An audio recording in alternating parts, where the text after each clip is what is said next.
जीव जब संसार में आता है तो सुख और दुख उसके साथ ही आते हैं।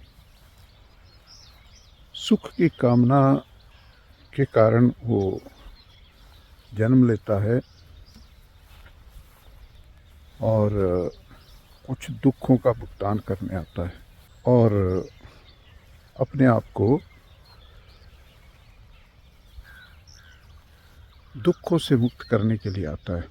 यही प्रयोजन होता है जीवन में आने का। लेकिन यहाँ आकर वो फंस जाता है। जीव पहले ही बद्ध भाव में होता है, बंधा हुआ होता है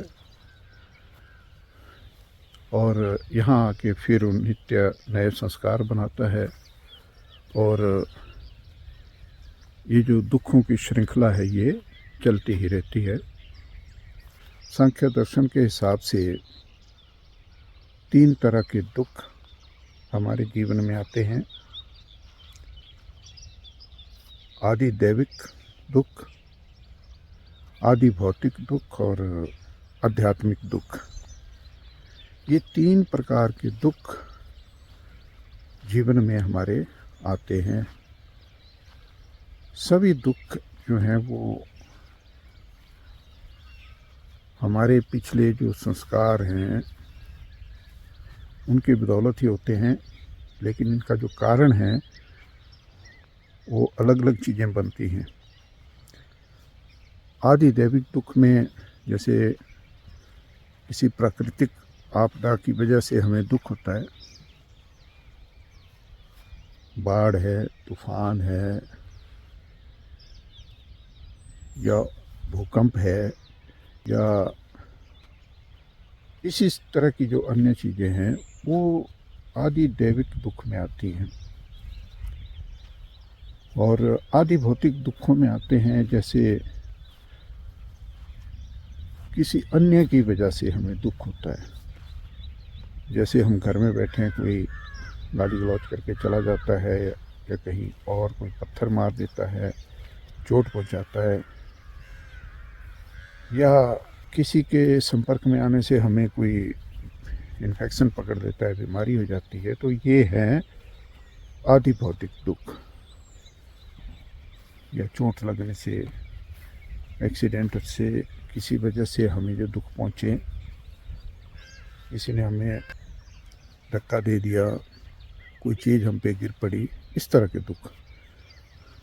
या किसी जानवर ने हमें नुकसान पहुंचा दिया, काट लिया, ये हैं आदि भौतिक। और जो आध्यात्मिक दुख हैं वो स्वयं से ही रिलेटेड होते हैं, स्वयं से उत्पन्न होते हैं। हमारे अंदर ही अंदर दुखों की चिंगारी सुलग रही होती है। जैसे पतंजलि ने कहा कि 5 क्लेश उन्होंने बताए। 5 तरह के विषय लंबा हो जाएगा तो मैं ज़्यादा विस्तार नहीं दूंगा यहाँ पे।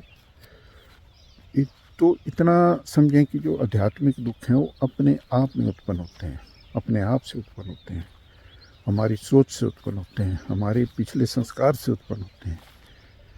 और